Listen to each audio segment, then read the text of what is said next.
time once again for another Halloween timeline video. This time we're going to go through the Rob Zombie years. Let's get into it.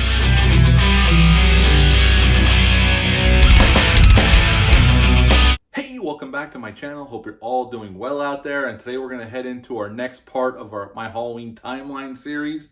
This is part 4, leading up to Halloween ends next Thursday night. Today we're going to talk about the Rob Zombie years. Before we get into it, like, comment, subscribe, join me here. Great, would appreciate that. And I hope everybody's having a great October thus far. And I know these two films are very divisive. I know a lot of people do not like the Rob Zombie films. I'm in the middle. I kind of dig the first one, and I really like the second one. But let's get into this part of the Halloween timeline. Now, after the excoriation of Halloween Resurrection, I mean, that movie made some money, but it wasn't very well received with the fans or the critics. But yet again, I'd say the critics doesn't really matter in this equation. If the movie would have made money, they would have continued on with that. Well, the sequel to that shitty ass. It's actually probably a good thing they rebooted the franchise at this point, since they've kind of ignored the Thorn after part 6, went to Halloween H2O. It should have been the end, and then they could have restarted the franchise after that. But we had to get the Resurrection, get through that shit show to get to here. So when they announced Rob Zombie's going to take over the Halloween franchise and remake Halloween, I was mixed at first because I loved Rob Zombie's House of a Thousand Corpses and The Devil's Rejects. I reviewed both films a couple months back. You want to see those reviews, just scroll on down. You'll find those. So I was a fan of him as a musician. I own a bunch of his CDs, and a filmmaker thus far. But tackling Halloween, which to me is one of my favorite horror films of all time, written and directed by my favorite filmmaker, horror or otherwise filmmaker of all time, John Carpenter. So I was like, how is this going to work? I mean, they had already at that point remade Texas Chainsaw Massacre. They remade Amityville Horror, and so on and so forth. But how is this going to work? This is the big one, the real big one that really kicked off the slasher boom of the 80s. So how are they going to proceed, and how is Rob going to handle it? Well, first thing Rob said in interviews when they were leading into production was that he's going to explain more of why Michael turns, give more of his home life and more of the Smiths Grove stuff, which was totally skipped over in Carpenter's film. Carpenter was not about any of that. He didn't want to explain Michael away. Michael was just purely and simply evil. Rob was going to go in a different direction. Now, while I didn't love that take, when I read that interview, I was like, well, if he's going to try to do something different, okay. Then the cast started coming out. Scout Taylor Compton, who I was not familiar with before she did Halloween, they said they were bringing Danielle Harris back, which is always a welcome addition, because I always assume everybody loves Danielle Harris from 4 and 5. I know I certainly do, even though 5's not a very good film. Brad Dourif was coming in. Tyler Mane was going to play Michael. He had been in The Devil's Rejects, so we were going to get our biggest Michael. And then Malcolm McDowell was going to play Dr. Sam Loomis. And Malcolm McDowell is a really good actor. So I was excited about the cast-wise. Plus, it was peppered with horror notables like Sid Haig and Bill Moseley's in the theatrical cut, and Ken Foray and Danny Trejo and all that stuff. So all good stuff leading into the film. And then I saw the first trailer, and that got me really excited. Now, this came out in August of 2007. Why the Weinsteins picked August, who knows?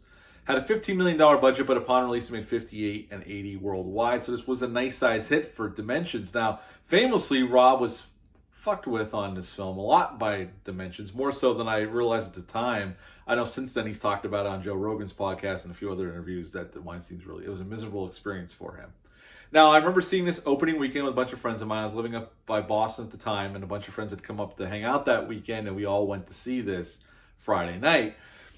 And when the movie was over, there was definitely parts of it I really liked. Parts of it I didn't care for. And then they released the director's cut. Now, the director's cut's not my favorite cut of the film. Even though it adds more to it, that rape scene's totally necessary in the director's cut. That's why I prefer the theatrical cut. The way he breaks out in both versions is not the best. I actually prefer the theatrical version, even though it's bullshit, only because we get Bill Moseley, Tom Towles, Leslie Easterbrook in that scene. That's one reason why I like the theatrical cut better. We get to see those actors for a brief couple of seconds before they get murdered by Michael. First thing is the beginning of the film. The trashy dialogue. I know I said this in my review for Halloween, Rob Zombie's Halloween. And I just saw William Forsythe talk about this at the Carolina Fear Fest back in May, and he said most of that dialogue was just him coming off of it with the top of his head.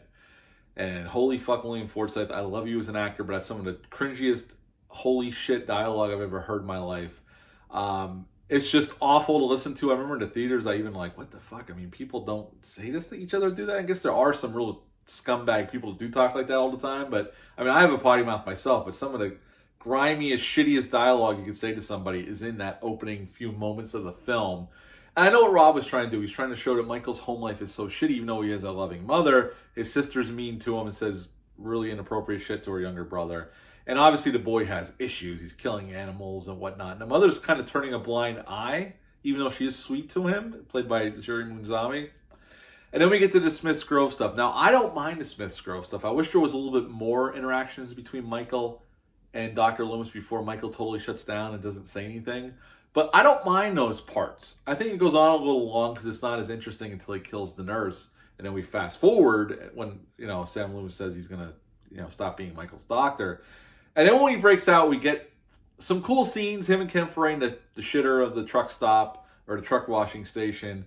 And then we're introduced to Laurie and Annie and all that. And Sheriff Brackett, played by Brad Dourif, who's awesome here, as Brad Dourif always is. And Malcolm McDowell's portrayal of Sam Loomis is okay. It's definitely different to Donald Pleasence, even though he does regurgitate some of the same lines, which I do think was a mistake. Because when he says the same dialogue as Donald Pleasence did in the original, it comes off just awkward coming out of Malcolm McDowell's mouth. When Malcolm McDowell sticks to new dialogue coming out of his mouth as Sam Loomis, it's fine, and he's good in the role.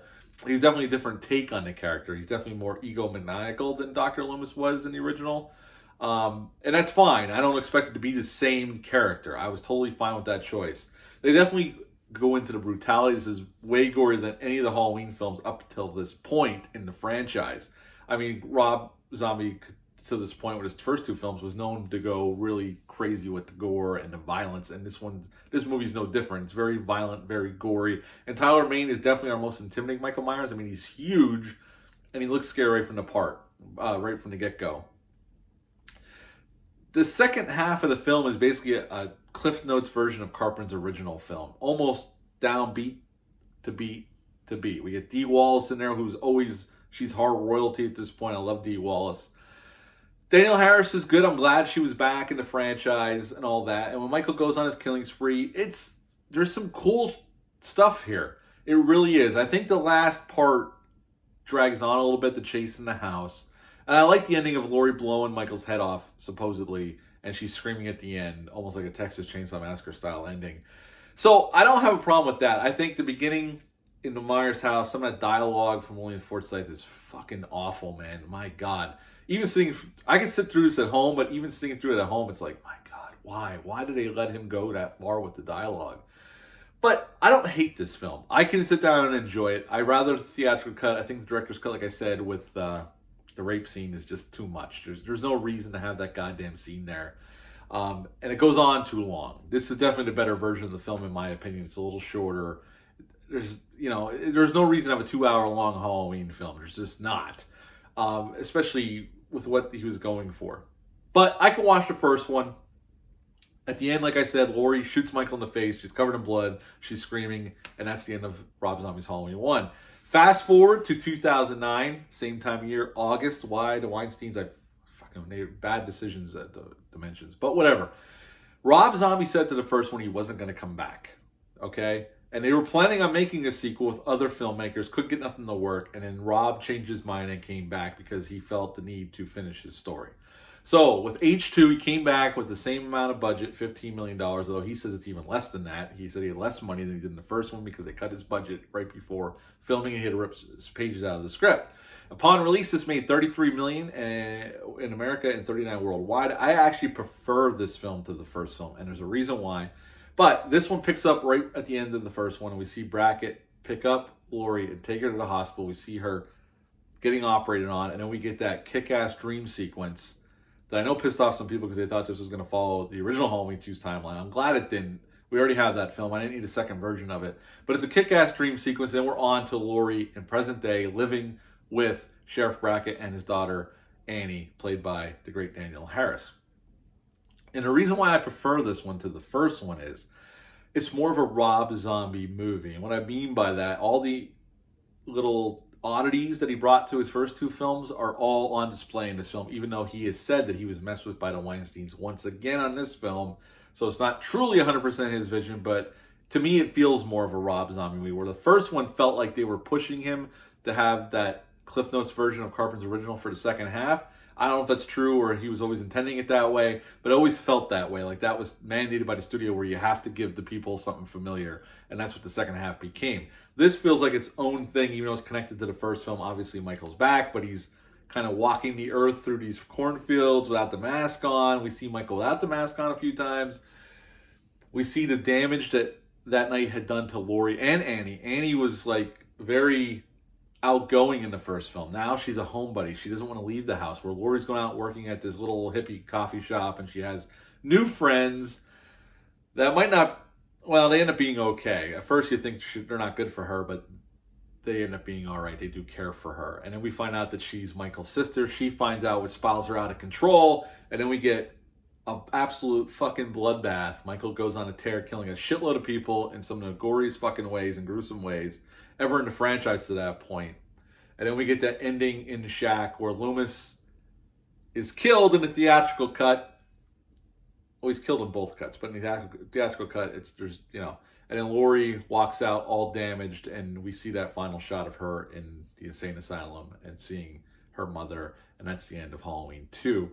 I think the two films are pretty good overall. I like the second one better than the first one. The first one, I think the beginning of the film is god-awful with that dialogue, and just when you try to explain the boogeyman, I think I never liked that idea, but I did like the insane asylum scenes when they were interacting. Once Michael shuts down, it's like, all right, we can fast forward through this and get him out of the hospital now, because now it's just pointless. If he's not going to react to Loomis, then there's no point, really. I know he had to show that to show Michael's disintegration of his psyche to nothing but blackness, but I think the problem Rob ran into is when you explain the evil, it's not, you're sympathizing with Michael to a point. And you never want to sympathize with pure evil. You just don't. There's no point to it. But I commend him for trying to go in a little bit of a different direction up until that point. Part 2, I think, again, like I said, is more of a Rob Zombie movie. It's more grimy, more gritty, more 70s-like, even though the first one had that too. I think both films are well shot and well lit. I love the portrayal of Michael Myers by Tyler Mane. This part of the timeline, they were going to continue this part. They were going to make a part 3 with the team that brought us Drive Angry and My Bloody Valentine 3D, but it fell apart, and that's when David Gordon Green, which is our next part of our timeline. But I don't mind Rob Zombie's timeline. I can watch both films. I prefer the second one, but I can watch the first one. I do have a Blu-ray. Those are the director's cuts. I do have a Blu-ray, both theatrical cuts for the first and second one. I prefer the theatrical cut for both movies. I just think that the director's cut goes on too long. And in that first movie, the rape scene is totally unnecessary. But I don't mind Rob Zombie's timeline. It got cut off there, and then we rebooted again. But that is the Rob Zombie timeline of the Halloween franchise. What are your thoughts on these two films? Leave a comment down below. Let me know. Hit the thumbs up and subscribe button. Share it. It's really great. Would appreciate that. I'll be back soon with another review, but until then, bye.